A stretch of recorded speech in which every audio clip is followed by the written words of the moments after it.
마지막에 보시는 솔티드 제자 같은 경우에는 신발 밑창을 개발하는 기업인데요. 사람의 발바닥 압력이나 밸런스 그리고 신체의 기능까지 측정을 해서 애플리케이션 정보를 보내서 이제 활용할 수 있는 애플리케이션 개발하는 업체입니다. 이 업체 같은 경우에는 아마존에서 트레이닝 분야에서 베스트셀러 1위를 줬습니다. 해외에서도 기능이 좀 많이 탁월하게 인정을 받은 기업인데요. 최근에는 미국 양키즈에서 미국 프로 야구단에서도 중국대학을 보내서 해외 시장에 반응이 뜨거운 기업입니다. 그리고 트리아이 같은 경우에는 실내 보여드리는데요. 트리아이는 지금 대구에 본사를 두었는데 제품을 시연하고 싶었으나 시간 관계상 생략을 하고 이제 기업이 이제 그냥 일반 개인의 스마트폰을 가지고 360도 돌아가면서 VR 촬영하는 디바이스를 개발하는 업체입니다. 그래서 이제 1인 유튜버들한테 뜨거운 반응을 보고 있고요. 특히 MZ 세대들이 관심을 느낄 만한 제품이라서 국내뿐 아니라 해외 시장에도 반응이 뜨거운 제품이라고 보시면 될 것 같습니다. 일반적인 자동차 긴급 충전 쪽으로 많이 했었고, 지금 제가 하고 있는 것은 이동형 전기차 충전기, 그리고 미국 쪽에 가정용 에너지 보조 장치들을 지금 만들고 있습니다. 일을 하면서 광고 영상 매체를 제작하는 일을 하게 되었는데요. 그 매체 제작을 함에 있어서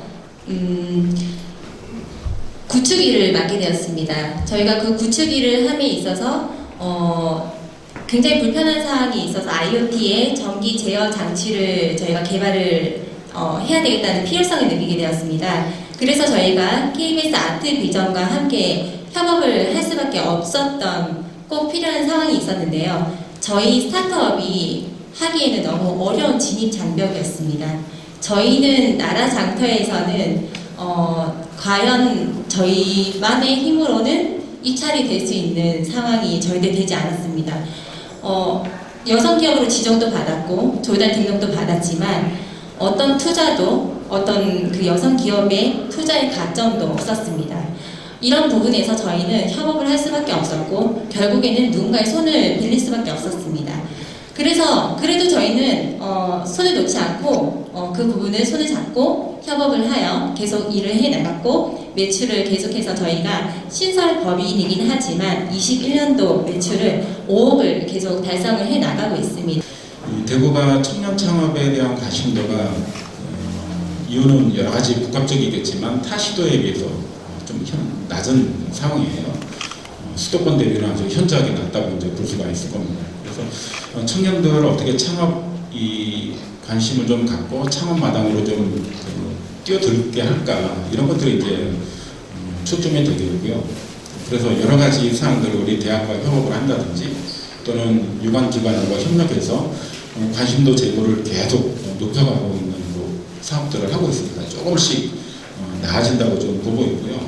자, 그렇게 열심히 하려고 하더라도 좀 제약이 있는 게 우리 이제 방금 김 대표도 얘기를 했지만 좋은 인력들 유치하는데 상당히 어렵습니다. 청년들이 어느 정도 여기에 뿌리를 내리만 하게 되면 더 좋은 투자 조건, 더 좋은 인력들을 확보하기 위해서 수도권으로 가는 것이 뭐 거의 기정사실화되어 있는 상황이라서 이거를 근본적으로 해결하지 않고서는 사실은 대구에 기반을 둔 또 대구에 정주하는 이 스타트업들은 아주 커질 가능성이 상당히 낮은 거죠. 예, 이렇게 지방을 돌면서 창업자들과의 대화를 또 하고 또 VC 하시는 분들 또 센터 관리하시는 분들과 이야기해 보면은 거의 일관된 이야기가 나오는 것 같습니다. 그리고 초기 단계에서는 일정한 지원들이 있고 관심이 있지만은 그 다음 단계에서 한 단계 도약하는 단계에서 인력 수급 문제라든지 아니면 서울의 연구소나 지사를 두는 문제라든지 이런 것에 있어서 상당한 어려움이 있다라는 이야기고, 지난번에 울산에 가서도 울산 창업기업들과 간담회를 가졌을 때 비슷한 취지에서 애로사항들이 나왔던 그런 기억이 납니다. 기본적으로 이 인력 문제에 대해 가지고는 저희가 단순히 논리적으로 생각해보면 대구 경북 지역에서 창업을 했을 때 대구 경북 지역에 남을 가능성이 높은 인재들 또는 기업들이라 한다면 애초에 대구에서 나고 자라서 교육까지 대구에서 가는 분들이 그런 확률이 높다 이렇게 말씀드릴 수 있을 것이고, 또 대구에서 그러면은 많은 좋은 고등교육기관이 있지만은 그 훌륭한 대학교에서 나온 인재들이 대구에서 이런 최첨단 산업 또는 이런 신규 산업을 유지하는 데 충분한 인력의 공급처가 되느냐 이런 부분에 대한 문제일 텐데요. 저는 뭐 대구 경북 지역의 그 좋은 대학교들의 양적인 아웃풋에 대해 가지고는 전혀 문제가 없을 것이다. 문재인 정부가 들어선 뒤로 성장의 동력이 많이 상실되었다는 그런 인식이 있습니다. 그래서 정치가 계속 분배 논리만 매몰되지 않도록, 그러니까 파이가 커지지 않는 상황 속에서 내가 더 많이 가지려면은 다른 사람의 파이를 뺏어야 되는 그런 비극이 계속됩니다. 그렇기 때문에 파이를 키우는 과정 속에서는 창업밖에 없다는 생각으로 저희가 앞으로 정책을 만들고 대선 공약을 짜는데 임하도록 하겠습니다. 네, 앞으로도 지역에 이런 문제 있어가지고 저에게 적극적으로 소통해 주시면은 저희 당 대선 후보가 누가 되실지 모르겠지만은 이 문제에 있어가지고는 저도 관심이 많은 분야인 만큼 우리 당의 으뜸 공약이 될 수 있도록 제가 꼭 약속드리겠습니다. 감사합니다. 네, 2부에 다시 또 이렇게 모여서 또 인사를 드리게 되어서 참 반갑습니다. 지난 한 달 동안 저희 당에도 많은 변화가 있었고요. 저는 그 과정 속에서 대구 경북 지역민들의 관심과 협조에 항상 감사드리고 있습니다. 그래서 제가 당대표가 된 초기에 우리 당의 서진 정책의 일환으로서 그 호남과 충청 지역에서의 행보를 많이 했었는데 드디어 이제 그 우리 당의 주요 핵심 지지층이 있는 대구 경북에서 대구 경북의 미래를 논할 수 있게 되어서 정말 감사하고 오늘 또 많은 질문 주시면은 제가 더 성심성의껏 답할 수 있도록 하겠습니다. 감사합니다. 오늘 윤석열 총장하고 안철수 국민의당 대표가 만나는 걸로 알려졌습니다. 이 만남에 대한 평가를 어떻게 생각하시는지 말씀 부탁드립니다. 예, 저는 뭐 윤석열 전 총장과 안철수 대표 같은 경우 우리 당 외 인사기 때문에 두 분이 만나는 것에는 제가 뭐 상세한 정보를 알진 못합니다. 하지만 뭐 두 분 다 지금까지 문재인 정부에 맞서서 정권 교체를 이루는 야권 빅텐트의 일원이 되겠다는 그런 의지를 계속 표출하고 계시기 때문에 저는 그 두 분의 만남도 아마 그런 부분에 있어서의 협조나 아니면 서로 간의 신뢰를 확보하기 위한 그런 일원으로 보이고요. 저는 윤석열 전 총장이 안철수 대표와의 만남을 갖기 전에 이미 저희 당의 대외협력위원장인 저를 대행하는 고영세 의원님과의 상세한 논의를 했기 때문에 저는 뭐 안철수 대표 그리고 저희 측 윤석열 총장 그리고 나머지 다른 분들까지 해서 매우 큰 빅텐트를 함께 할 수 있을 것이라고 기대가 있습니다. 또 점수를 매기시다면 또 반대로 몇 점이신지 예, 제가 점수를 매긴다고 한다면은 이게 과목이 한두 가지가 아닙니다. 당대표에게 요구되는 덕목이나 아니면은 자질이 여러 가지이기 때문에 뭐 개별 평가를 하자면 개별 평가 할 수 있을 것 같은데요. 전체적으로는 제가 그래도 낙제점은 안 받고 있다 이런 생각을 하겠습니다.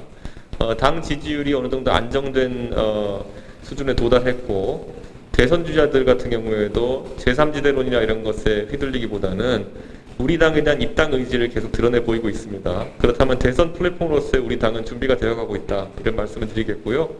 저희가 대변인 선발을 통해 가지고 시도해본 것은 당직이나 아니면 정당의 정치 참여에 있어가지고 공개 경쟁 선발의 모델을 들여온 것입니다. 이게 사실 저희가 만든 트렌드 같기도 하지만은 정치가 아닌 영역에서는 이미 몇 년 전부터 움직임이 태동되고 있었습니다. 예를 들어 가수가 되기 위한 진입로로 더 이상 어떤 기획사의 횡포나 이런 건 시달리지 않아도 국민들이 뽑아준 오디션을 통해 가지고 진출하는 사례가 늘어났고 정치 같은 경우도 마찬가지입니다. 지금까지 누군가의 가방을 들게 하거나 누군가를 추종하는 방식으로 10년씩 20년씩 고생한 뒤에 그것에 대한 보상으로 정치를 시작하는 문화가 있었다고 한다면은 이제는 실력 있는 사람 누구 관계없이 남녀노소가 경쟁을 통해서 자기 자신의 정치 참여의 길을 개척할 수 있는 시대가 왔다 이렇게 말씀드리겠습니다. 내일 있는 것이 두 번째로 홍준표 의원님께서 복방하시자마자 말씀하시는 것에 대해서 대통령이 경고하시는 것도 있고 요즘은 또 김재원 최고위원 다른 것도 다행히 나오는 것도 보고 있습니다. 당내 이런 시국에 대한 좀 빨리 대책 아니면 어떤 당의 방향이 무엇인지. 저는 제가 살아오면서 제가 신뢰관계가 있는 분들한테는 오히려 타박을 하기도 합니다. 아니면은 또 자제해달라는 요청을 하기도 합니다. 근데 신뢰가 없는 분들하고는 그냥 말을 안 하는 경우가 저는 대부분이었습니다. 그래서 홍준표 대표님 같은 경우에도 복당 전부터 저와 선후배 사이로서 긴밀하게 소통해 오셨던 분이고, 김재원 최고위원 같은 경우에도 저와 오래전부터 알고 계시던 분이기 때문에 다들 지금 당이 처해진 특수한 상황을 이해해 주실 것이다 이렇게 생각하고요. 특히 홍준표 대표께서 최근에 그 숭어와 망둥이 얘기해가지고 그런 다소 곤란한 지역에 처하셨는데, 그건 누가 봐도 저는 단톡방과 개인 채팅방을 오해해서 생긴 실수에 가깝다 이렇게 판단하고요. 하지만 그런 실수가 반복되면은 또 당의 대선 경선 분위기에 물을 흐릴 수 있기에 다른 곳에서 타박을 들으시기 전에 제가 그냥 앞서서 먼저 한간히 주의의 말씀을 드린 것이다. 이건 제가 홍준표 대표님과 오히려 신뢰관계가 있기 때문에 할 수 있는 부분이다 이렇게 보고요. 김재원 최고위원님께서는 누구보다도 우리 당의 전략가로서 적재적소에 필요한 발언을 해주고 계십니다. 다만 그것이 당 전체의 전략으로 오인받으면 안 되는 부분도 가끔 있기 때문에 저는 그런 부분은 좀 지적하는 발언을 하겠습니다. 예. 네, 시간관계상 한 분만 더 하고 마무리하겠습니다. 그냥 마이크 없이 예. 그러니까 할게요. 들리시죠? 예. 하나는 아까 질문 드린 것에 연장해서 좀 네. 드리겠습니다. 대구 경선은 아무래도 국민의 보수신자라고 내년 지방선거에서 이 보수신자과 전국 시도지사 어떤 정도의 능력을 갖추신 어떤 의식을 가지신 분이 됐으면 좋겠다는 생각이 있으면 좀 해주시고, 혹시 대선에서는 여의치 않다 했을 경우에 오세훈 시장이 재등장할 가능성이 있습니까?